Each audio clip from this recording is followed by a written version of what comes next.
மதுரை குளுங்க குளுங்க நீ நெய்யாண்டி பாட்டு பாடு, பொழுதி பறக்க பறக்க நீ போடாத ஆட்டம் போடு. நம்ம தமிழ்நாட்டின் தலைநகர் சென்னைக்கு மெட்ராஸ்னு பேர் இருக்கு. ஆனா நம்ம மதுரைக்கு இதுக்கு முன்னாடி என்ன பேர் இருந்துச்சு?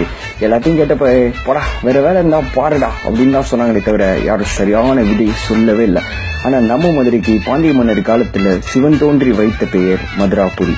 அப்படி காலம் மாற மாற மதுரைன்னு பேர் மாறியது. மதுரைக்காரன் அப்படின்னு எல்லாத்தையும் சொன்னாலே போதும், எல்லாரும் அருவாள் கையுமா தான் திரிவாங்கன்னு நினைப்பாங்க. ஆனா நாங்க அப்படி மட்டும் இல்லை, பாசக்கார பைபிள்ளையும் கூட. நம்ம ஊர்ல கோயிலுக்கு பஞ்சமே இல்லை. மூளைக்கு மூளை ஒரு கோயிலை பார்க்கலாம். ஏமாப்பிள்ள மதுரைக்கு வந்துட்டு எப்படி மீனாட்சி அம்மன் கோயிலை விடுவோம்? மீனாட்சி கும்பிட்டு தானே போவோம்னு புகழ்பெற்ற மீனாட்சி அம்மனை பார்க்காம போகவே மாட்டாங்க. அது மட்டுமா, வாசனை அப்படின்னாலே போதும், நம்ம ஊரு மல்லிகை பூக்கு ரொம்ப ஃபேமஸ். யோசனை அப்படின்னா விட்ரா வண்டி கொடைக்கானல் இருக்குன்னு, கோடையும் எங்க ஏரியா தான். அது மட்டுமா, அப்படியே தடுக்கி விழுந்தா சூர்லி அருவி. நம்ம ஊர்ல கடலே இல்லையே, ஒரு பீச்சு கூட இல்லையேன்னு நம்மலாம் ஒரு காலத்துல வருத்தப்பட்டது உண்டு.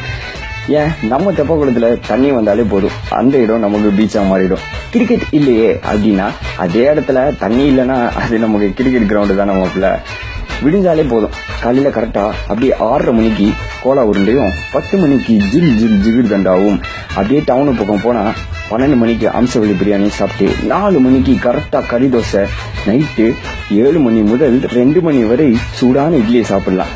அந்த காலத்துல நம்ம பாட்டி கட்டுன சுங்குடி சேலை நம்ம ஊர்ல தான் தயாரிக்கப்பட்டது. இப்பெல்லாம் எங்க சேலையை பாக்குறோம். சித்திரை மாசம் பிறந்தாலே போதும், நம்ம ஊரு திருவிழா நகரமாவே மாறிடும். நம்ம அழகர் தங்க குதிரையில வர்றதும், நம்ம ஊரு பொண்ணுங்க பட்டு தாவணியும், நம்ம பசங்க எல்லாம் அந்த தாவணி பின்னாடியும் தேரோட்டம் கரகாட்டம்னு ஊரே கலகட்டும்.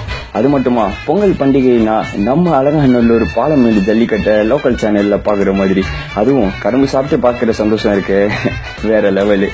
இவ்வளவு நேரம் பேசுறியே நீ யாரா அப்படின்னு நீங்க நாக்கப்படுங்கிற மாதிரி கேள்வி கேட்கலாம். நானும் மதுரைக்காரன் தாங்கன்னு சந்தோஷமா சொல்லிக்கிறேன். இந்த ஆடியோ கண்டிப்பா மதுரைக்காரவங்க எல்லாத்தையுமே ஷேர் பண்ணுங்க. நன்றி, வணக்கம்.